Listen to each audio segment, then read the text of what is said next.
Hello दोस्तों, स्वागत है आपका सिलेक्शन ड्रीम यूट्यूब चैनल में। लेकर के आ गया हूँ वीडियो, जो कि हम पिछले वीडियो में हमने भाग 4 देखा था। अब हम भाग 5 की बात कर रहे हैं। हम 5 वीडियो पिछले डाल चुके हैं। ये छठा वीडियो है संविधान का, और इसी तरह से हम आगे भी ऐसे ही भाग कंप्लीट करते जाएंगे। 22 भाग है संविधान में, सारे भाग को अच्छे से हम कवर कर लेंगे। आज हम भाग 5 देखेंगे, जिसमें हम 100 प्रश्न लाए हैं और जिनके उत्तर हैं 7 में। तो चलिए शुरुआत करते हैं। जो चैनल पर नए हैं, चैनल को सब्सक्राइब कर लेना, और वीडियो अच्छी लगे तो इसे लाइक कर देना, शेयर कर देना। चलिए शुरुआत करते हैं। भारतीय संविधान का कौन सा भाग संघ की कार्यपालिका से संबंधित है? तो इसका उत्तर हो जाएगा भाग 5। ठीक है, अगला क्वेश्चन। भारत के राष्ट्रपति का पद किस अनुच्छेद के तहत है? तो अनुच्छेद 52 के तहत। अगला क्वेश्चन। भारत के राष्ट्रपति को शपथ कौन दिलाता है? तो सर्वोच्च न्यायालय का मुख्य न्यायाधीश। अगला क्वेश्चन। राष्ट्रपति अपना त्यागपत्र किसे सौंपता है? तो उपराष्ट्रपति को। अगला क्वेश्चन। राष्ट्रपति के महाभियोग का प्रस्ताव किस सदन में पेश किया जाता है? तो संसद के किसी भी सदन में पेश किया जा सकता है। अगला क्वेश्चन। भारत के उपराष्ट्रपति का पद किस अनुच्छेद में है? तो अनुच्छेद 63 में। अगला क्वेश्चन।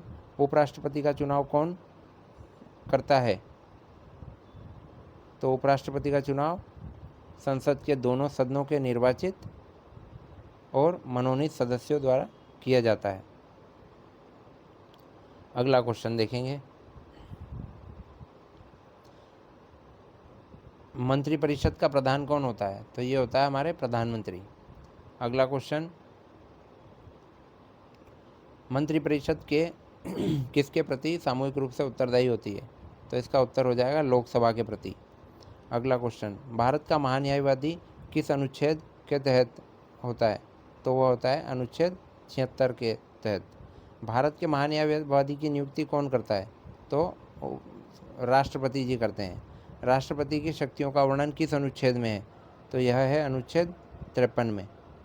अगला क्वेश्चन। राष्ट्रपति के अध्यादेश किस अनुच्छेद के तहत जारी करता है? राष्ट्रपति अध्यादेश किस अनुच्छेद के अंतर्गत जारी करते हैं? तो इसका उत्तर हो जाएगा अनुच्छेद 123 के तहत। भारत का प्रथम नागरिक कौन होता है? तो यह होते हैं राष्ट्रपति। अगला क्वेश्चन।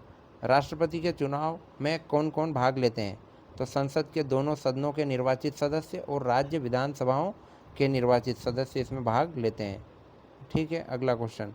राष्ट्रपति के चुनाव की पद्धति किस देश से ली गई है? तो यह ली गई है आयरलैंड से। अगला क्वेश्चन। राष्ट्रपति की शक्तियों में से सबसे महत्वपूर्ण कौन सी है? तो आपातकालीन शक्तियाँ 352, 356 और 360 अनुच्छेद में जो दी गई है। ठीक है, अगला क्वेश्चन देखेंगे। भारत के उपराष्ट्रपति का पद किस देश के संविधान से प्रेरित है? तो यह है यूएसए या संयुक्त राज्य अमेरिका के संविधान से। मंत्रिपरिषद के मंत्रियों की संख्या कितनी हो सकती है? तो मंत्रिपरिषद में कितने मंत्री हो सकते हैं? तो लोकसभा के कुल सदस्य संख्या का 15% इसमें मंत्री हो सकते हैं। प्रधानमंत्री किस सदन का सदस्य होना अनिवार्य है? तो प्रधानमंत्री किसी भी सदन के सदस्य हो सकते हैं, चाहे फिर राज्यसभा हो या लोकसभा।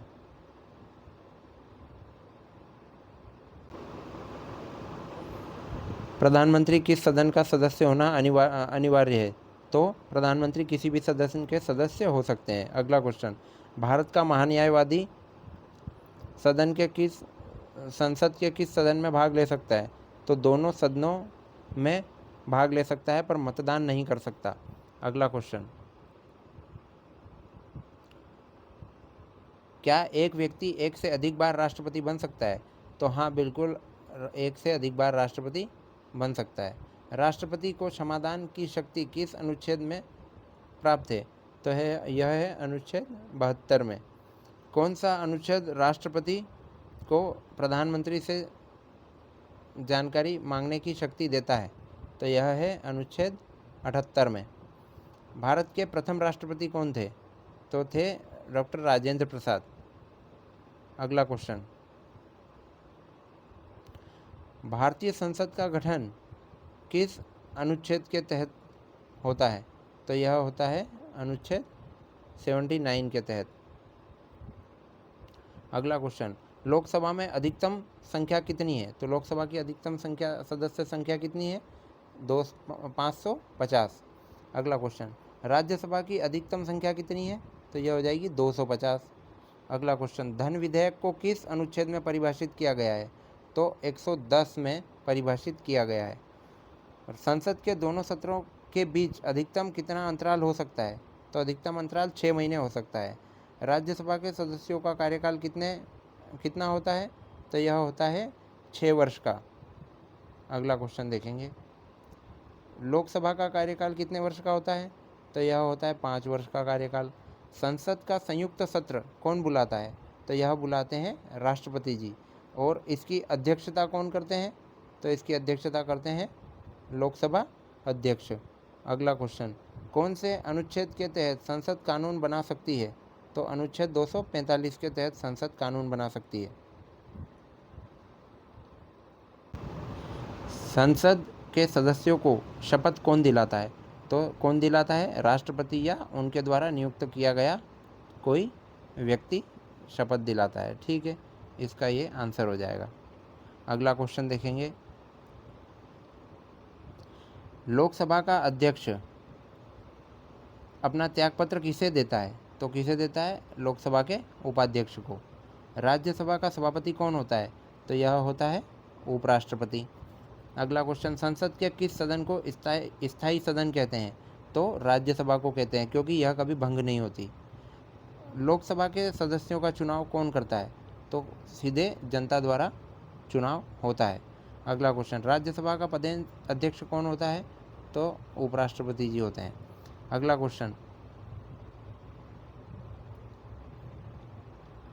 क्वेश्चन है, लोकसभा का अध्यक्ष अपना इस्तीफा किसको देता है? तो किसको देता है? लोकसभा के उपाध्यक्ष को। शून्य काल क्या है? प्रश्न काल के ठीक बाद का समय। प्रश्न काल के ठीक बाद का समय, जब सदस्य बिना पूर्व सूचना के मुद्दे उठा सकते हैं, क्या कहते हैं? शून्यकाल कहते हैं। प्रश्नकाल के ठीक बाद का समय। अगला क्वेश्चन, धन विधेयक को राज्यसभा कितने दिन तक रोक सकती है? तो ज़्यादा से ज़्यादा 14 दिन तक रोक सकती है। अगला क्वेश्चन, संसद के किस सदन को हाउस ऑफ द पीपल कहते हैं? तो लोकसभा को कहते हैं। क्यों? क्योंकि जनता द्वारा चुने गए सांसद लोकसभा में बैठते हैं, इसलिए हाउस ऑफ द पीपल कहते हैं। अगला क्वेश्चन, किसी विधेयक को धन विधेयक के रूप में प्रमाणित करने का अधिकार किसका है? तो यह अधिकार है लोकसभा अध्यक्ष के पास। अगला क्वेश्चन, लोकसभा में राज्यों को किस आधार पर सीटें आवंटित की जाती है? तो जनसंख्या के आधार पर सीटें आवंटित की जाती है। इसीलिए यूपी में कितनी सीटें हैं? 80 सीटें, क्योंकि वहाँ की जनसंख्या 21-22 करोड़ की समथिंग है। अगला क्वेश्चन देखते हैं, संसद के प्रश्नकाल का समय क्या है? तो प्रश्नकाल का समय क्या है? 11 से 12 बजे तक दोपहर में। ठीक है। अगला क्वेश्चन, किस अनुच्छेद के तहत संसद को संविधान में संशोधन करने की शक्ति है? तो यह है अनुच्छेद 368 के तहत। अगला क्वेश्चन देखेंगे, संसदीय विशेषाधिकार किस अनुच्छेद के तहत प्राप्त है? तो यह है अनुच्छेद 105 में। अगला क्वेश्चन देखेंगे, राज्यसभा में राज्यों का प्रतिनिधित्व कौन करता है? तो राज्यसभा में राज्यों का प्रतिनिधित्व कौन करता है? राज्य विधानसभाओं के निर्वाचित सदस्य। अगला क्वेश्चन, संसदीय कार्यवाही के दौरान कोरम क्या होता है? तो कोरम होता है कुल सदस्यों का 1/10 भाग। ठीक है। अगला क्वेश्चन, कौन सा विधेयक राष्ट्रपति की पूर्व अनुमति के बिना पेश नहीं किया जा सकता? तो वह है धन विधेयक। अगला क्वेश्चन देखेंगे, लोकसभा को भंग कौन कर सकता है? तो कौन करता है? राष्ट्रपति करते हैं। कब? प्रधानमंत्री की सलाह पर। अगला क्वेश्चन देखेंगे, संसद की सबसे बड़ी समिति कौन सी है? तो कौन सी है? प्राक्कलन समिति संसद की सबसे बड़ी समिति है। अगला क्वेश्चन देखेंगे, भारत के सर्वोच्च न्यायालय का गठन किस अनुच्छेद के तहत? तो यह है अनुच्छेद 124 के तहत सर्वोच्च न्यायालय का गठन। सर्वोच्च न्यायालय के न्यायाधीश की नियुक्ति कौन करता है? तो उपराष्ट्रपति जी करते हैं, राष्ट्रपति जी करते हैं। सर्वोच्च न्यायालय के मुख्य न्यायाधीश की सेवानिवृत्ति की आयु क्या है? तो यह है 65 वर्ष। फ्रेंड्स जल्दी जल्दी में अगर मैं कुछ गलत बोल दूं तो उसके लिए मुझे माफ़ करना, क्योंकि क्वेश्चंस बहुत सारे हैं, कई बार स्लिप हो जाता है। अगला क्वेश्चन देखते हैं, सर्वोच्च न्यायालय के न्यायाधीश को हटाने की प्रक्रिया क्या है? संसद के दोनों सदनों द्वारा पारित प्रस्ताव के बाद राष्ट्रपति द्वारा। ठीक है। अगला क्वेश्चन देखेंगे, किस अनुच्छेद के तहत सर्वोच्च न्यायालय रीट जारी कर सकता है? तो इसका उत्तर हो जाएगा अनुच्छेद 32 के तहत। अगला क्वेश्चन देखेंगे, सर्वोच्च न्यायालय के न्यायाधीशों की संख्या कौन निर्धारित करता है? तो यह संसद करती है। सर्वोच्च न्यायालय के किस अनुच्छेद के तहत राष्ट्रपति को सलाह देता है? तो यह हो जाएगा अनुच्छेद 143 के तहत। सर्वोच्च न्यायालय किस सिद्धांत पर कार्य करता है? तो न्यायिक समीक्षा के सिद्धांत पर कार्य करता है। अगला क्वेश्चन, सर्वोच्च न्यायालय के निर्णय पर किस पर बाध्यकारी होते हैं? तो भारत के सभी न्यायालयों पर बाध्यकारी होते हैं। अगला क्वेश्चन देखेंगे, सर्वोच्च न्यायालय के मुख्य न्यायाधीश की अनुपस्थिति में कौन कार्यभार संभालता है? तो इसका उत्तर हो जाएगा राष्ट्रपति द्वारा नियुक्त कोई अन्य वरिष्ठ न्यायाधीश। अगला क्वेश्चन, न्यायिक समीक्षा की शक्ति किस अनुच्छेद में निहित है? तो यह निहित है अनुच्छेद 13 में। अनुच्छेद 13 में यार, गलत तो नहीं है ये? तो दोस्तों मैं ये चेक कर रहा था कि न्यायिक समीक्षा शक्ति किस अनुच्छेद में है, तो यह हमारा सही है, अनुच्छेद 13 में। अगला क्वेश्चन देखते हैं, सर्वोच्च न्यायालय में न्यायाधीशों की नियुक्ति किस प्रणाली से होती है? तो यह होती है कॉलेजियम पद्धति से। ठीक है, क्या होती है? कॉलेजियम पद्धति से होती है। अगला क्वेश्चन देखेंगे, सर्वोच्च न्यायालय के पहले मुख्य न्यायाधीश कौन थे? तो यह थे जस्टिस हीरालाल कानिया। ठीक है, ये हो जाएगा हमारा आंसर। अगला क्वेश्चन देखेंगे, न्यायिक सक्रियता का सिद्धांत कहाँ से लिया गया? तो यह लिया गया संयुक्त राज्य अमेरिका से। कौन सा अनुच्छेद सर्वोच्च न्यायालय को अभिलेख न्यायालय का दर्जा देता है? तो यह हो जाएगा अनुच्छेद 129। अगला क्वेश्चन, क्या सर्वोच्च न्यायालय के न्यायाधीशों की सेवानिवृत्ति के बाद वकालत कर सकते हैं? तो नहीं कर सकते हैं। अगला क्वेश्चन, सर्वोच्च न्यायालय का मूल अधिकार क्षेत्र क्या है?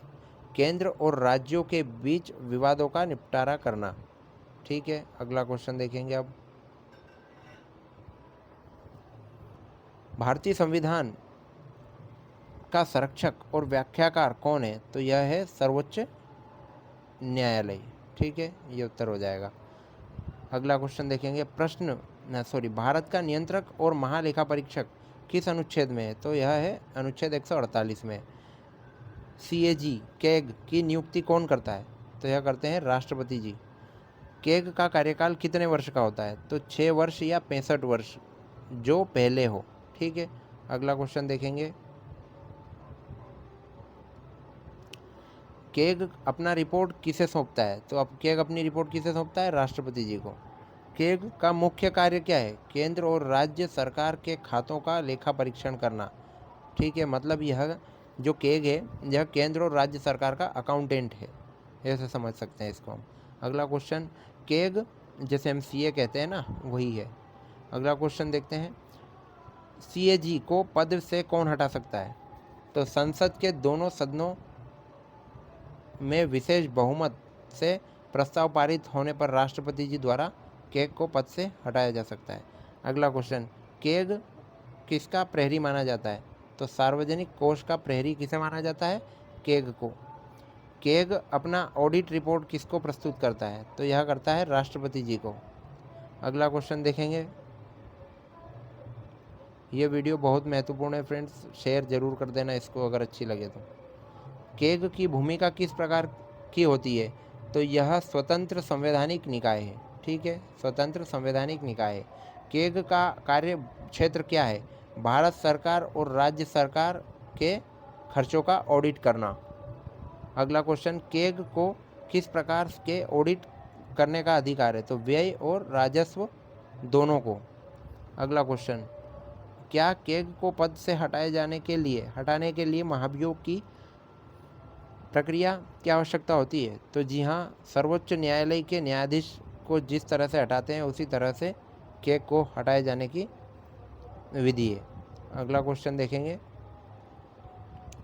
कैग का वेतन और सेवा शर्तें कौन निर्धारित करता है? तो कौन करता है? संसद करती है। अगला क्वेश्चन, संसद किसकी ऑडिट रिपोर्ट राष्ट्रपति को प्रस्तुत करता है? तो केंद्र सरकार और राज्य सरकार के खातों की। केग किस अनुच्छेद के तहत अपनी रिपोर्ट राष्ट्रपति को देता है? तो ये हो जाएगा अनुच्छेद 151। इतनी डीप में वीडियो आपको कहीं नहीं मिलेगी, एक एक चीज़ का बिल्कुल निचोड़ है। देख लो केक पर कितने प्रश्न हैं, आप सोच भी नहीं सकते। तो आगे चलते हैं। केक की ऑडिट रिपोर्ट पर कौन सी संसदीय समिति विचार करती है? तो लोक लेखा समिति ऑडिट पर विचार करती है। अगला क्वेश्चन देखेंगे, केग का मुख्य उद्देश्य क्या है? सार्वजनिक व्यय में जवाबदेही सुनिश्चित करना केग का प्रमुख उद्देश्य है। केग की रिपोर्ट को कौन सार्वजनिक करता है? तो कौन करता है? संसद में पेश होने के बाद यह सार्वजनिक हो जाती है। तो केग के पद की स्वतंत्रता सुनिश्चित करने के लिए संविधान का क्या प्रावधान है? उसका वेतन भत्ते भारत की संचित निधि से दिए जाते हैं और नियुक्ति के बाद कोई अलाभकारी परिवर्तन नहीं किया जा सकता है। अगला क्वेश्चन देखेंगे, क्या केग निजी कंपनियों का ऑडिट कर सकते हैं? तो हाँ बिल्कुल, केग यदि सरकार का उन कंपनियों में पर्याप्त हित हो तो वह ऑडिट कर सकते हैं। केग की रिपोर्ट पर संसद में कौन बहस करता है? तो लोक लेखा समिति की रिपोर्ट के आधार पर। अगला क्वेश्चन, केग का पद भारत में कब स्थापित हुआ? तो यह स्थापित हुआ 26 जनवरी 1950 संविधान लागू होने के साथ। क्या केग अपने पद पर पुनर्नियुक्ति का पात्र है? तो बिल्कुल नहीं।